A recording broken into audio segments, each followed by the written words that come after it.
News ఇటు అఫ్జల్గంజ్ లో కాల్పులు కలకలం కేసులో పోలీసులు దర్యాప్తును ముమ్మరం చేశారు. నిందితులను పట్టుకునేందుకు మొత్తం 10 టీమ్స్ గా విడిపోయి ఇటు east zone DCP Balaswamy 10 teams గా వెతుకుతున్నట్టుగా తెలిపారు. అయితే railway stations, bus stand, city శివారులు అన్ని ప్రాంతాలను కూడా గాలిస్తున్నామని తెలిపారు. ఆయన దుండగులు బీదర్లో దోపిడీ తరువాత నేరుగా హైదరాబాద్ అఫ్జల్గంజ్ కి వచ్చారని అన్నారు. ట్రావెల్ సిబ్బంది జహాంగీర్ పోలీసులకు చెప్తారనడంతోనే ఇటు అతనిపై కాల్పులు జరిపారని తెలిపారు.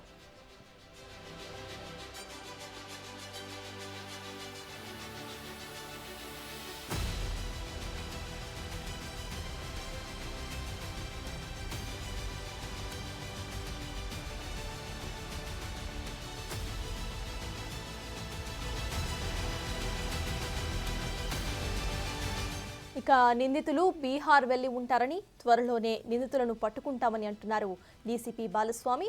ఆయనతో పూర్తి డీటెయిల్స్ మా ప్రతినిధి రానా ఫేస్ టు ఫేస్ లో అందిస్తారు. నిన్న సాయంత్రం అఫ్జల్గంజ్ బస్టాప్ వద్ద జరిగినటువంటి కాల్పుల ఘటన విషయంలో పోలీసులు దర్యాప్తు ముమ్మరం చేసినటువంటి నేపథ్యం కనబడుతుంది. ఇప్పటివరకు కూడా నిందితులు దొరకనటువంటి నేపథ్యంలో పోలీసులు తనిఖీలు కూడా ముమ్మరం చేసినటువంటి పరిస్థితుల్లో ఇప్పుడు ఎగ్జాక్ట్గా దర్యాప్తు ఏ విధంగా జరుగుతుందనేది మనతో పాటు మాట్లాడడానికి ఈస్ట్ జోన్ డీసీపీ బాలస్వామి గారు ఉన్నారు. సార్, ఏంటి నిన్న అంత రద్దీ అయినటువంటి ప్లేస్? అక్కడ చాలామంది నిన్న ఇతర రాష్ట్రాలకు కూడా వెళ్ళేటువంటి తోటి ప్రయాణికులు కూడా ఉన్నారు. ఆ సమయంలో ఈ కాల్పులు జరగడం అనేది ఎట్లా చూస్తారు? వాళ్ళు ఏం చెప్పారు సార్ ప్రత్యక్ష సాక్షులు? నిన్న అఫ్జల్గంజ్ పిఎస్ లిమిట్స్లో జరిగినటువంటి కాల్పుల సంఘటనల్లో ప్రజలు అందరూ కూడా అక్కడ చాలా రద్దీగా ఉంది. సో ప్రజలందరూ కూడా వివిధ ప్రాంతాలకు వెళ్ళడానికి ట్రావెల్ టికెట్స్ బుక్ చేసుకున్నారు. సో నిందితులు ఎవరైతే బస్సులో ఎక్కి లగేజ్ చెక్ చేసినప్పుడు అందులో అనుమానాస్పదంగా కొంత మనీ కనబడడం, నిందితులను ప్రశ్నించినప్పుడు వాళ్ళు సడన్గా ప్రొవకేషన్లో ఒక ఫైర్ చేసి బ్యాగ్స్ తీసుకొని ఒక ఆటోలో పారిపోయినట్లు తెలుస్తూ ఉంది. నిందితులను పట్టుకోవడానికి హైదరాబాద్ సిటీ పోలీసు మరియు తెలంగాణ వ్యాప్తంగా కూడా పోలీసులు కృషి చేస్తూ ఉన్నారు. హైదరాబాద్లో 10 ప్రత్యేక బృందాలను ఏర్పాటు చేసి ఇందులో దర్యాప్తు చేస్తూ ఉన్నారు. ఇట్లా సార్ రొటీన్ చెకప్లో భాగంగానే వాళ్ళకి ఈ అమౌంట్ కనపడిందా సార్? ఎందుకంటే ఈ మధ్యకాలంలో చూస్తున్నాం డ్రగ్స్ ఎక్కువగా సరఫరా అవుతుందనేది, ఆ భాగంలోనే జరిగిందా సార్ ఇది? ఎస్, మేము ఆల్రెడీ ఆల్ ట్రావెల్ ఏజెంట్స్, తర్వాత హోటల్స్, లాడ్జెస్ అందరికీ కూడా ప్రత్యేకంగా సమావేశాలు నిర్వహించి చెప్పడం జరిగింది. ఎవరైనా అనుమానాస్పద వ్యక్తులు ఇతర రాష్ట్రాల నుంచి కానీ మన రాష్ట్రం నుంచి కానీ కనపడినప్పుడు కంపల్సరీగా వాళ్ళ లగేజ్ కూడా చెక్ చేయాలని చెప్పడం జరిగింది.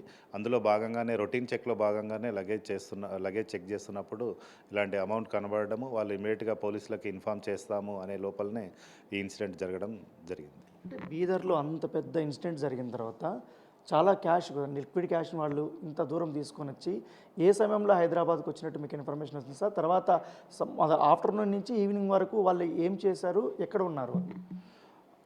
నిందితులు బీదర్లో జరిగిన అఫెన్స్ తర్వాత నిందితులు దాదాపు 3-3:30 ప్రాంతంలో హైదరాబాద్కి రీచ్ అయినట్టు తెలుస్తూ ఉంది.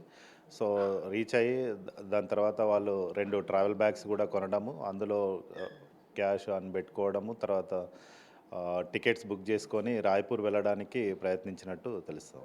సరే, ఎక్కడి నుంచి ఆ ఇన్సిడెంట్ నుంచి పారిపోయారు కాబట్టి లాస్ట్ వాళ్ళు ఎక్కడ మీరు ట్రేస్ చేశారు సార్? మామూలుగా సీసీ కెమెరాలు ఎక్కడ గుర్తుపట్టారు వాళ్ళని? నిందితులు అఫ్జల్గంజ్ నుంచి ట్యాంక్ బండ్ వైపు వెళ్ళినట్టు తెలుస్తూ ఉంది. అప్ టు ట్యాంక్ బండ్ వరకు ఇప్పటి వరకు ట్రేస్ చేశాము. తర్వాత కూడా మన దర్యాప్తు బృందాలు ప్రయత్నిస్తున్నాయి. త్వరలోనే ట్రేస్ అవుట్ చేస్తాం. నిందితులకు సంబంధించినటువంటి ఫోటోలు కానీ వీడియోలు ఏమన్నా ఐడెంటిఫై చేశారా సార్? గతమైన నేర చరిత్ర ఏమన్నా బయటపడిందా? ఏమన్నా ఇన్ఫర్మేషన్ వచ్చిందా? ఎస్, నిందితులకు సంబంధించి ఫోటో అండ్ వీడియోస్ కూడా కలెక్ట్ చేయడం జరిగింది. అవి అన్ని పోలీసులకు కూడా షేర్ చేయడం జరిగింది. అవి ఎంతవరకు ఒకవేళ సిటీ దాటి వెళ్ళిపోయి ఉండొచ్చు, స్టేట్ కూడా దాటిపోయే అవకాశాలు ఉంటాయా? ఎట్లా ఉండదు సార్? మేబీ నిందితులు స్టేట్ దాటి వెళ్ళే అవకాశాలు ఎక్కువగా ఉన్నవి. సో దానికి సంబంధించి కొన్ని ప్రత్యేక బృందాలను కూడా అదర్ స్టేట్స్ కూడా పంపించడం జరుగుతుంది. సార్, ఇట్లా బీదర్ పోలీసులు మిమ్మల్ని కాంటాక్ట్ అయినట్టు తెలిసింది, ఛత్తీస్గఢ్ పోలీసులు కూడా మీతో కాంటాక్ట్ అయినట్టు తెలిసింది. ఏంటి సార్ ఛత్తీస్గఢ్లో ఏం జరిగింది సార్? అక్కడ ఏమైనా రిలేటెడ్ ఉందా కేసు?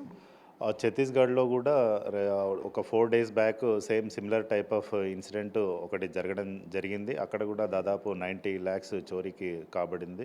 సో ఆ విషయంలో కూడా సేమ్ అఫెండర్స్ సేమ్ ఎంఓ తోటి ఉండడం వల్ల వాళ్ళు కూడా మనల్ని కాంటాక్ట్ చేయడం జరిగింది. నిన్నటి నుంచి కూడా చాలా తీవ్రంగా శ్రమిస్తున్నారు వాళ్ళని పట్టుకోవడం కోసం. ఇట్లా మొత్తం ఏ డిపార్ట్మెంట్లో ఇన్వాల్వ్ అయ్యారు సార్ సర్చింగ్లో? మనకు హైదరాబాద్కి సంబంధించి హైదరాబాద్ సిటీ పోలీసు మరియు స్పెషల్ టాస్క్ ఫోర్సు, తర్వాత ఇతర రాష్ట్రాల నుంచి కూడా ఈవెన్ బీదర్ నుంచి కూడా స్పెషల్ టీమ్స్ కూడా రావడం జరిగింది. అన్నీ కూడా మనము నిందితులను పట్టుకోవడానికే ప్రయత్నిస్తున్నాం. సో అతి తొందరలోనే మేము ఖచ్చితంగా కూడా నిందితుల్ని పట్టుకుని తీరుతామని కూడా చెప్తున్నారు. ఇప్పటికే బీదర్ పోలీసులు కానీ ఛత్తీస్గఢ్ పోలీసులు కూడా మమ్మల్ని కాంటాక్ట్ అయ్యారు కాబట్టి ఆ రకంగా మేము మొత్తం తనిఖీలు చేసి వారిని పట్టుకుంటామని కూడా పోలీసులు చెప్తున్నారు.